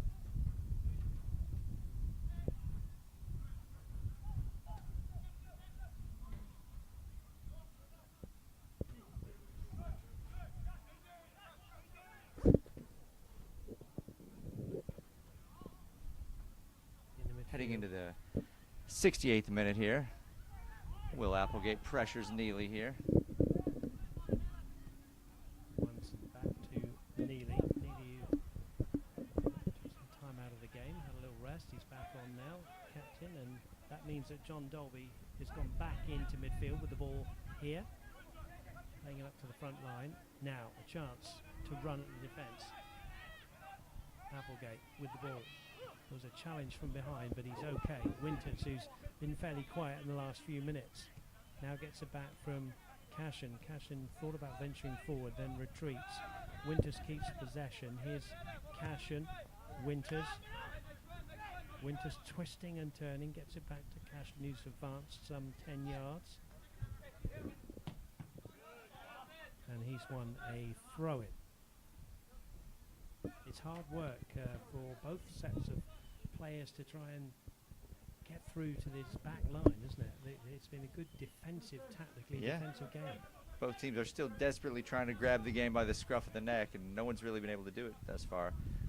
Both have had their good little spells of possession, but like you've alluded to a couple of times, still a pretty evenly fought game. Great turn here from Mello.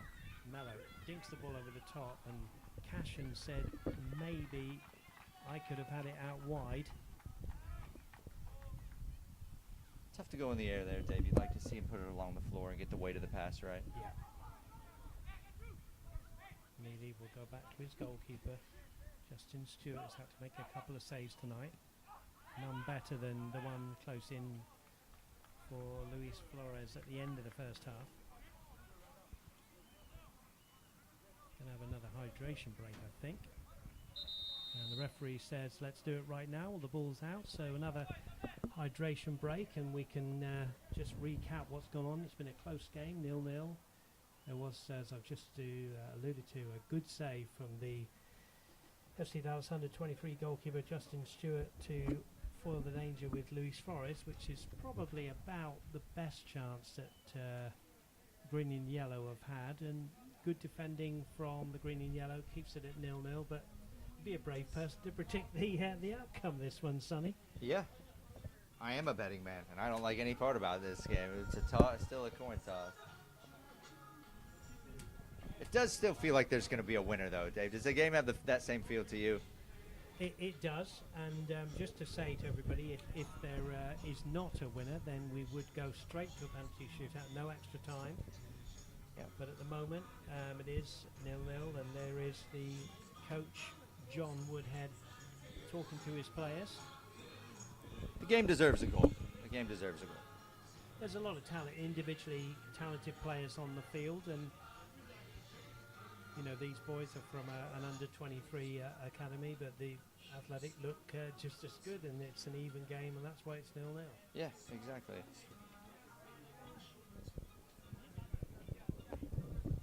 So you're excited about the USA getting through to the Super 8s of the T20 Cricket World Championships? Well, I saw they beat Pakistan the other day, which is a major milestone for U.S. cricket.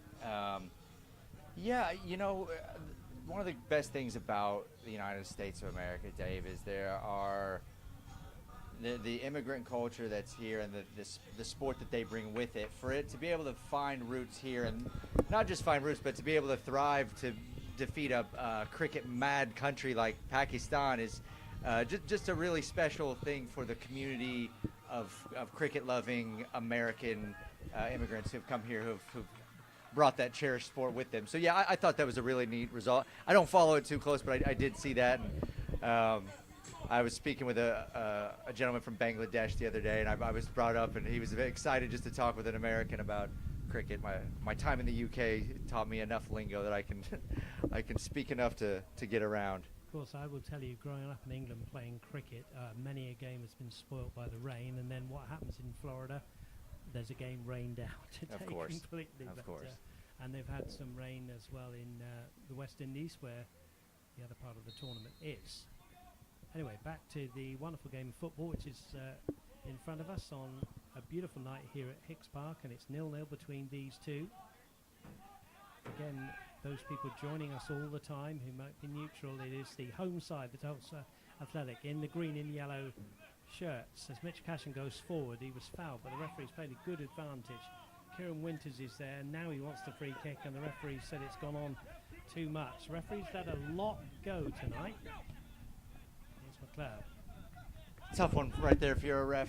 How long that window is that you let it go on. I think he probably did just get it right, but Rorato forward for the number 12, Jordan Jones. Jones back to McLeod. Rorato into the area. Round one, round two, couldn't get past the third. Rangel, the defensive midfield player, helps his defenders out really well. Finds Kadua, who hasn't had a lot of the ball in the last few minutes. Twists and turns, plays it to the far side, but just overdone that one. It's important the big players stay in the game, as that the likes of Rio Mello hasn't had the ball a lot in the last few minutes. yeah, you'd like to see him get it down and involve Bingo or Kadua. You'd like to see him get the... Now it's a threaded ball through, but it's an offside flag from Mr. Noir on the far side, thankfully, for the high line that the Tulsa Athletic played there. Yeah, a little bit of a makeshift back line tonight too, Dave. It's the absence of Joe Ruiz leading the captain to do what captains do and play a role he's not completely unfamiliar with, but you usually see Vinny Oliveira in the 6 or even sometimes the 8, but stepping in and organizing it and gets the line right there. So here he is, right on cue with the ball. Oliveira under pressure, gets pushed down. That's an easy one. Pushed down by Jordan Jones. Free looks kick like then we're going right to see down below Mora us on come on for I think it's going to be Lewin Rangel. It's Oliveira. Mora will come back onto the field, having played from the start. Taken off at the end of the first half. Roman Torres. Yeah, Torres threading a good ball in here to Jordan Jones. Jones is inside the area, a couple of step overs, and that ball just loops over the bar. Again, there was a challenge, got a glare from the referee, did the number 22 Rorato that went forward. Here's the substitution for the home side, and you're right, Rangel is coming off. And Kieran Winters has gone into the central midfield. I thought a good game from Rangel today. Dave, defensively busy, some pivotal tackles, some key tackles. Pretty good in possession at times, but yeah, I think his defensive work, certainly, if it wasn't noticed, was certainly appreciated. Route one here from... There's a challenge, one in or two there. Again, everybody playing on. No whistle from the referee. Here's Kadua. Brings in Mello. Mello trying to get the ball from under his feet. Dinks a good ball into the box. But Mello's, nobody on the end of it. Yeah, he's got to improve from there. Those are good spots, and a player of his quality, I'm sure he'd be the first one to tell you it's not good enough, but you know, fans have come to expect a certain level from the little Brazilian. Yeah, tell us about Rio Mello and how he got in contact with the club and his, you know, how long he's been with you, etc. I have no idea. No, I'm kidding. Ball kept in here. We'll come back to Sonny in a minute because FC Dallas under 23 are on the attack. Here's a run forward and a strike towards goal. It's just wide.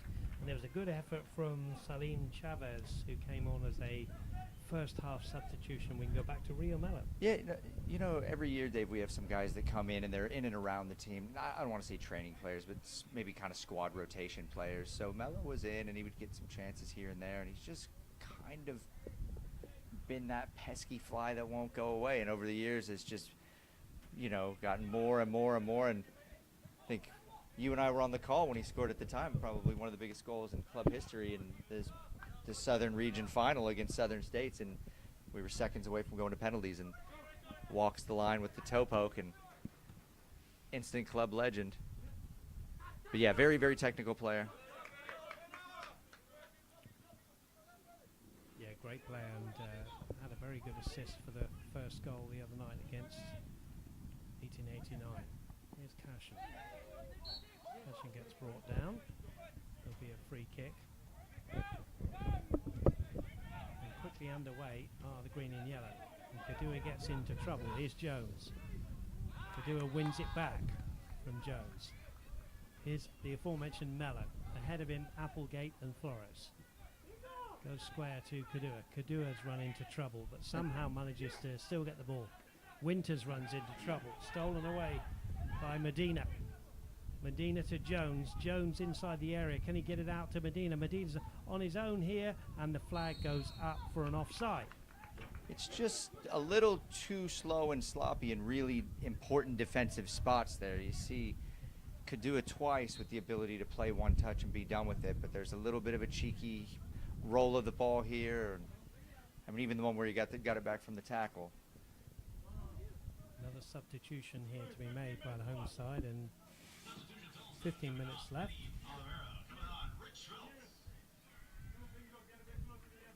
So Oliveira comes off. Good performance from Oliveira. He can be very proud of himself. Yeah, it looks like Rich Rakoti Phelps is going to come on, the Fijian. Rogers State University product. I believe he's capped at some of the youth international levels for the beautiful island of Fiji. And a straight swap as well. So centre back to centre back. Long ball forward from the goalkeeper. Headed away. Flicked on.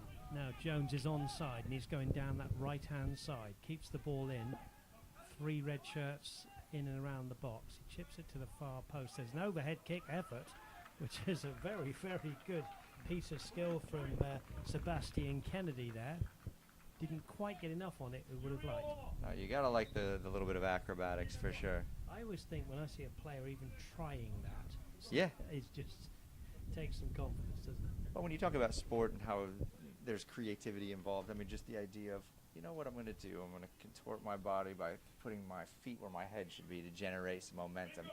Because it's a thing, but to do it and think that on the fly and to pull it off, it's very impressive. Another substitution at the back for Tulsa Athletic, and Dios is taking a well-earned break.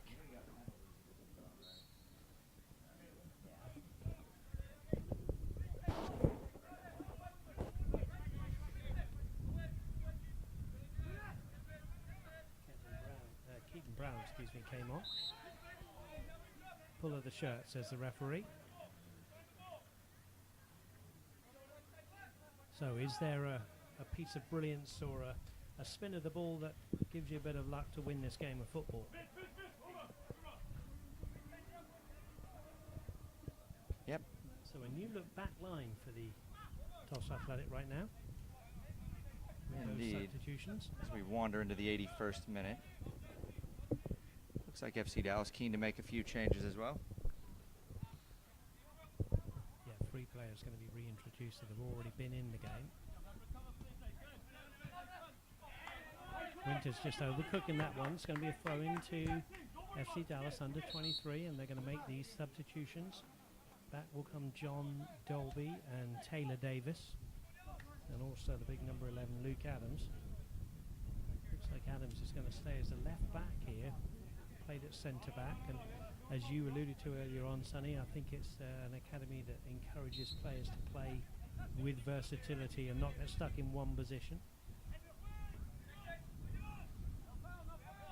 Cashin having to retreat in a tight corner here, and in a way it's anywhere will do just for a moment. No nonsense clear from Keaton Brown. Adams, good ball in field, and Brown overzealous in the challenge there. That is a foul on Philippe Medina, the number 4. Free kick. Late on here from Hicks Park here in Tulsa, Oklahoma on a beautiful night. FC Dallas do seem keen to get some big bodies in the box here. looking to come away with a win.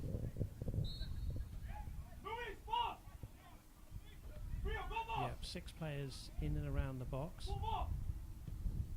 Here's the ball from Torres into the box. There's a good header Yeah, away. it's a necessary little header too, I think, there from, looks like Cody Phelps. Yeah, Phelps with the header away for a corner.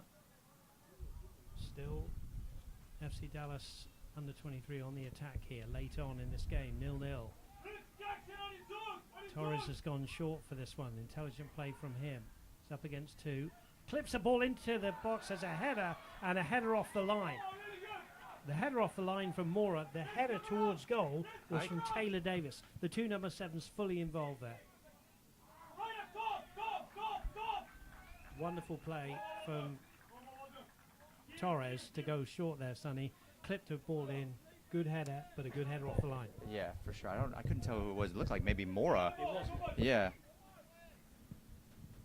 Long ball from Claiborne. These 2 teams refusing to concede a goal.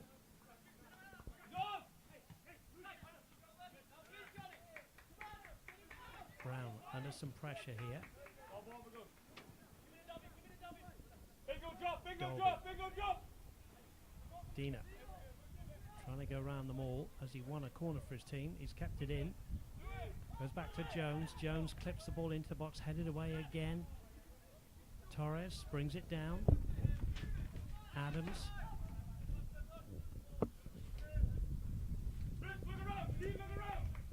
McLeod involved. McLeod again. Back to Neely.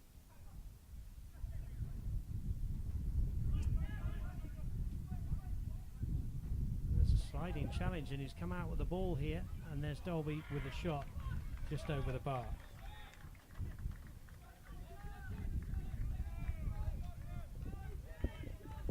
You just feel, like you said, Tony, that there's something going to happen late on here. We've got an injury here to be attended to, but they are putting it towards the Athletic It's here, never aren't they? felt like a 0-0 game, has it?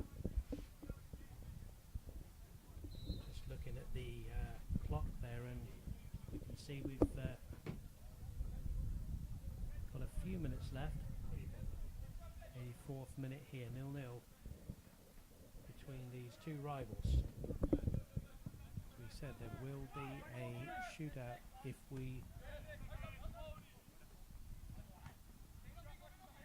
we need it. It's a great ball out of the back there from Rich Riccoti. Stovall up from left back. Plenty of players back, plenty of players forward. This will be a good time to score. It's a good ball here. Mora didn't bring it down, went for the first time ball in. He wasn't offside. And Dolby comes away with the ball, and Dolby's fouled. No, says the referee. Good one too. Do it. He goes down, and the referee says that will be a free kick for FC Dallas under 23. Referee closer than we are, Sonny. Yeah, I'm going to just have to zip it on that one, I'm afraid. On we go. It's a fast-paced game. Kadui gets a tackle in, and there was a pull of the shirt from Stovall. Free kick. 0-0. Yeah, exciting stuff. Exciting stuff. Here's Nick Wanson out to Luke Adams. Out wide on the right-hand side of McLeod. McLeod into the box. Out comes a shadow keeper's ball, and Ryder Claiborne, ball smacks into his gloves and he dives to the ground. Dan DeVore announcing on the PA that in the event of a draw, we'll go to penalties. See if the curse of the commentator holds true. There's a foul in midfield from Kieran Winters. He felt that he didn't make any contact with Torres.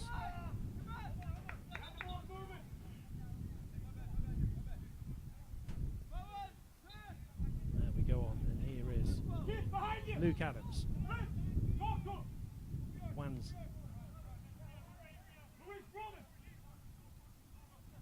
Leaning forward to the number 34, Chavez. Cloud over the top, and there's good defensive play from Keith Brown, and again, the Athletic defensive line standing firm. Really, you could say, been one really good opportunity as the Athletic win a free kick.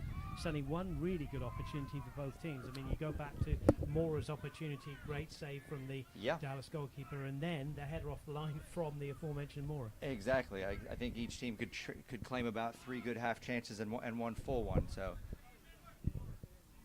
free kick then. Stovall could get this one into the box. Both centre backs, one of the centre backs is in the box. Held at the 18-yard line. Stovall the serve. Yeah, good ball to the... I say good ball. He's ended up on top of the goal. He will claim that he's having a shot there. I'm sure that was meant to be across just over the hit, wasn't it? It's one where, as the coach, you hear the applause from the fans, but you kind of put your hands on your knees for a second, and it's kind of a chance gone. So, a goal kick, and in no hurry is Justin Stewart, who must be an expert at saving penalties, one would have thought. That's a little conversation with the Armoury behind the goal. Long ball, cleared away by Phelps. Kadua's won it back for the Athletic. Ball spins out to Mora. Mora crosses the halfway line late on here. Is there a piece of magic from him? He goes round 3 players, plays it through. It's just over here. It's going to go harmlessly through for Justin Stewart, and you just felt Mora did all the hard work there. So. Yeah, I think he kind of got clipped a little bit going through. I applaud the effort of younger players to stay on their feet and carry on with the game. But then, the subsequent touch lets him down a little bit. Bringing it away then for the FC Dallas under 23 is Luke Neely out to Bowen McLeod. Neely again. McLeod having to go back. Nick Wans coming forward to the halfway line. Out to Adams. Wanton again, sharing passes with Adams. Good possession football, but they're not going too far at the moment. Here's Torres trying to make something happen. McLeod. Ball over the top now is a good one. Kept in. Can they bring it across the box? They can, but it's the right ball, but the...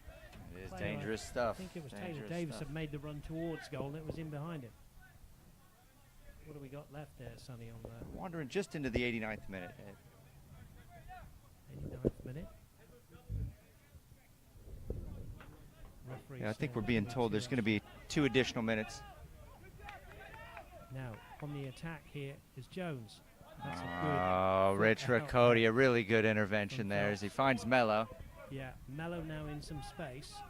6 red shirts back for the visitors. Mello will try to keep it on halfway. Looks for a bit of support. Hasn't got too much. Back to Stovall. Winters plays it first time. Mello just had no support there. But you can't blame the players late on.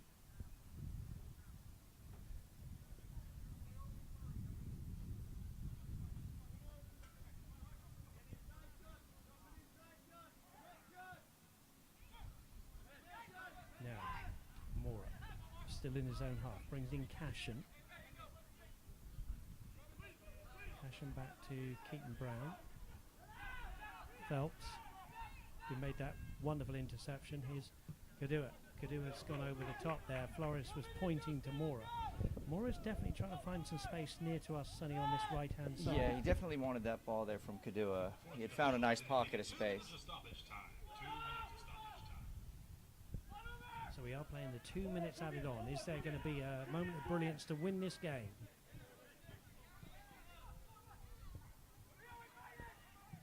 Neely clears long.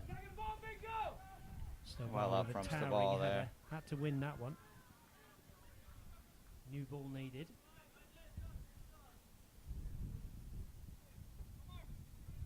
Really is perfect conditions now. It's beautiful night. Turned into such a beautiful evening. Wonderful. As the game appears almost at this point all but certain to go to penalties. Speaking of drumming up the curse of the commentator, right? Yes, and thank you for reminding an Englishman about penalty shootouts as well. Taylor Davis late on, wearing 7. Torres trying to unlock the door. Davis. That hits. Keaton Brown's going to spin away for just be for a a throw, throw-in, yeah. and this might well be the last attack here. This really would win the game of football if this went in. Good back heel from Torres now. One's into the box as a shot, but it's not a particularly good one. That's an easy I think save. Claiborne may have saved a goal kick there, but in the 90th minute, when in doubt, and you can save it, save it. Surely that is virtually it. Referee does glance down at his watch.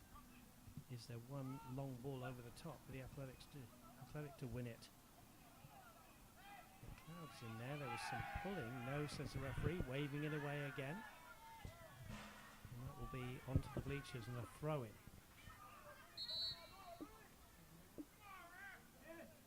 Rangel is going to come on late here, and Keaton Brown will go off on the other side.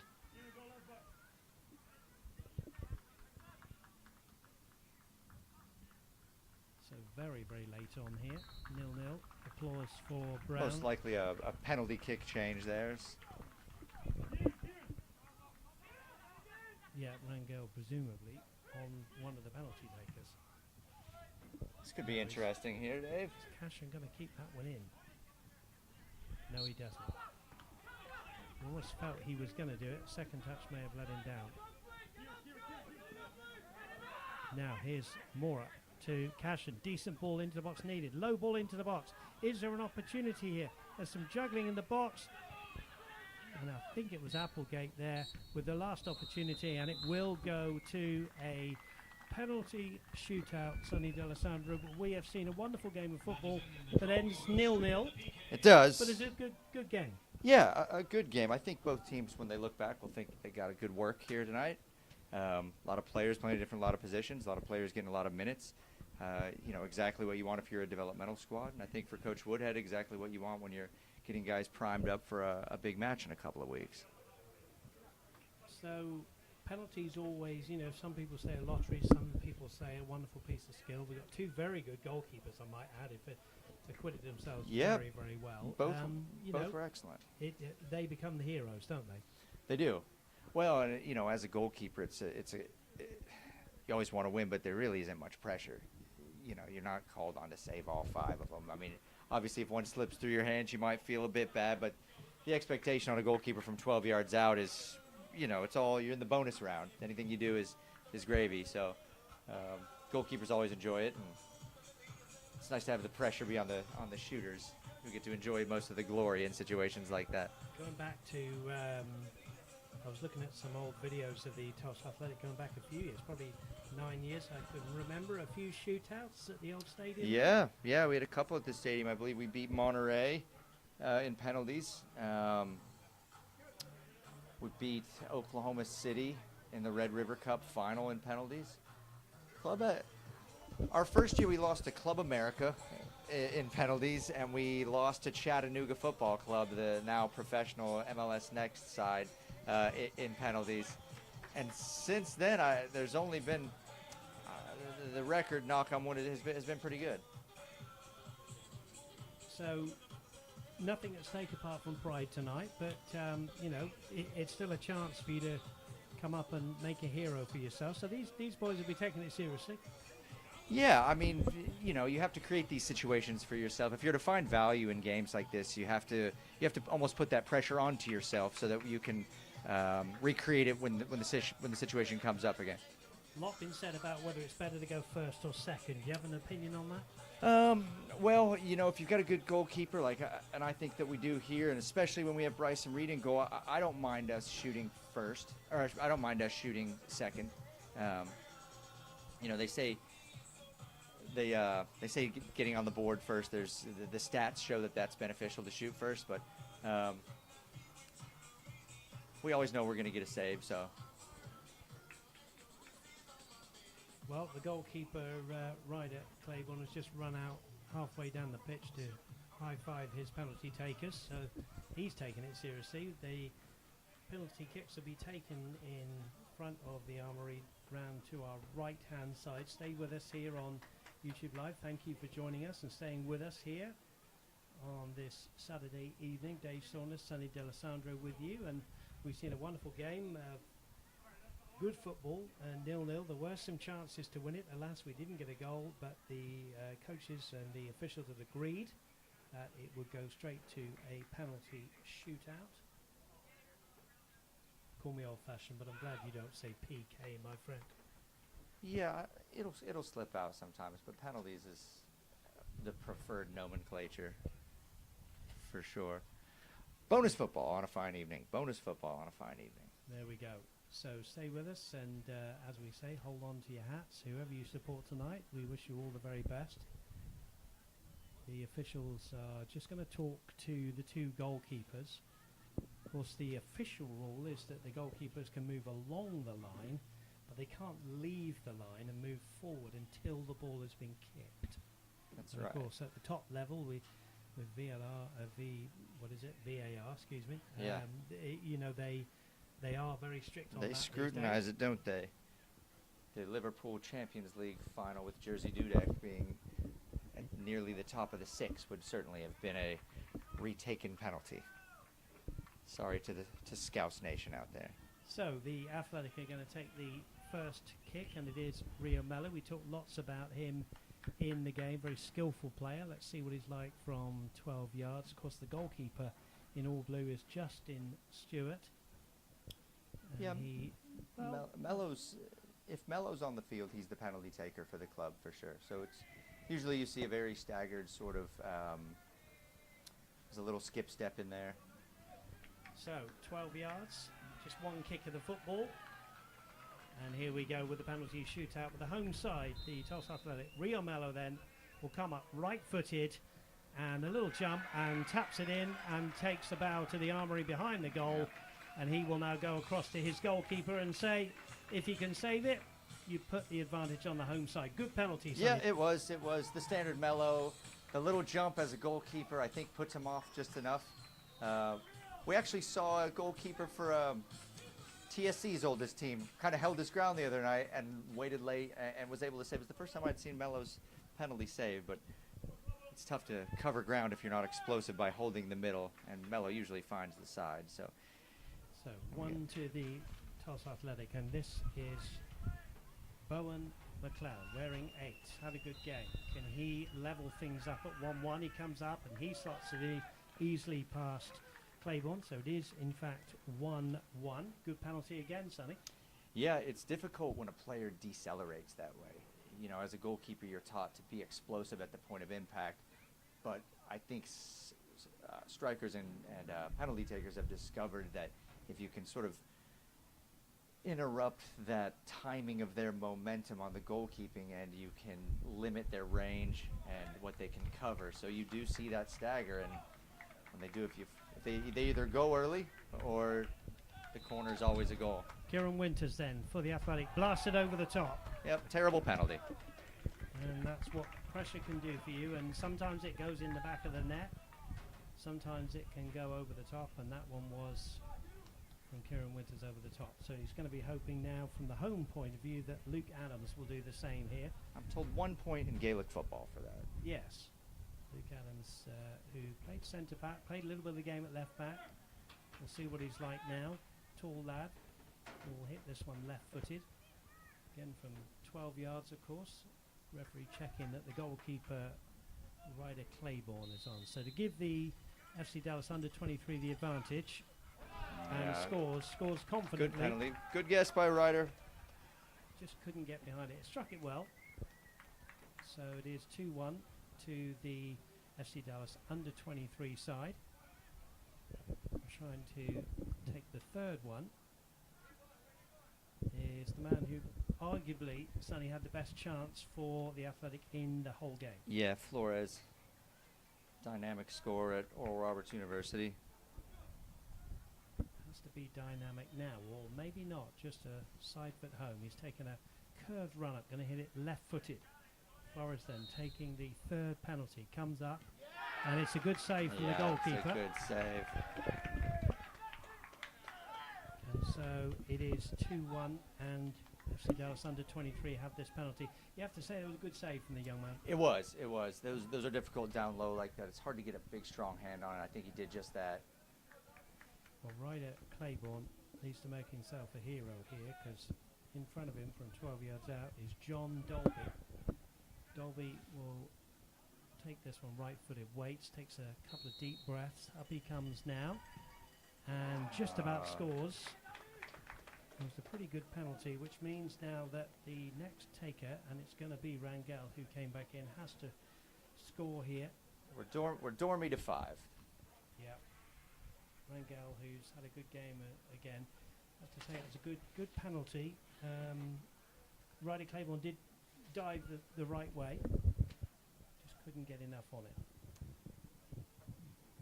So, Rangel wearing 5. Carefully trying to place the ball there. All looks so easy from up here, doesn't it? 12 yards when Right. you're out there, lone figure. 1 against 1. Takes a little bit of time, stares at the goalkeeper, who claps his gloves. And Rangel takes a good run up here, has to score for the Tulsa Athletic. Up he comes then, silence in the stadium, and he does Yeah. score, and it's a very, very good penalty. Very well taken. Very well Keeps it taken. alive. Yeah, good penalty, that one. Exactly what you want. And now Philippe Medina, who can win it for his team. Yep. They are 3 from 3. 3-2 the score. 2 misses for the Athletic. And Medina then to try and win it for the FC Dallas under 23 side here at Hicks Park. Here he comes. Comes up and puts it over. Oh, and the pressure's allowed Tulsa back in. Well, there we go. It can happen. And now Mora will step forward, knowing he has to score. There's no missing now for the Tulsa Athletic. That's correct. Mora. Feel sorry for Felipe Medina. He had a good game as well. You always feel sorry for anybody. He that- did very dangerous at the end of the game, running at the defense. You can almost feel one of those balls coming across the box. Could be a spell imminent doom. And this young man had a great game. He was had a good opportunity. He also he's cleared, had a- let's not forget, a header off the line. Keep it at 0-0. So Mora coming up for the Athletic. And it's saved. There it is. And that's And a that wrap. is- Good goalkeeping in the penalty shootout. And for the first time in a while, Dave, we see someone other than Tulsa Athletic. FC under 23 win. Yeah, that was a very fine performance from the goalkeeper, who saved 3 there. He can take a bow. The Athletic can hold their head up high, Sonny. That was a good game of football, and of course that shootout just to decide a winner on the night. But it really was very even tonight, wasn't it? Agreed. A good performance from both sides. Value all over the place. Goes to penalty kicks, and that's the coin flip. We do hope to talk to a player and possibly the coach, so stay with us on that when you can see that one later if we can get that interview. But Sonny, just before we let people go, and let you go, you know, as we said, a very good night for the Tulsa Athletic, who are really playing the game in the right way. There's some nice football tonight. Yeah, I think you got to tip your cap to both teams. They both wanted to get it down. They both wanted to play the right way. They weren't, you know, it was a 90 minutes of trying to expose the other team's weakness, and neither were able to do it. And from that, we saw an intriguing game of football. And yeah, like you said, the game, it wasn't Stoke in the 70s. It was, the ball was along the floor, and you know, some real quality from both sides. And some good handshakes and friendly hugs, and both teams getting together now. Sonny D'Alessandro, thank you so much to you. We'll wrap this one up now. We'll see you next time. Look out for those interviews. It's finished here. FC Dallas winning this penalty shootout as the Tulsa Athletic go to some of their fans and just warm down. They've acquitted themselves really well. They've just gone out by 3-2 in the penalty shootout. Good night. Take care, everyone, and we'll see you next time.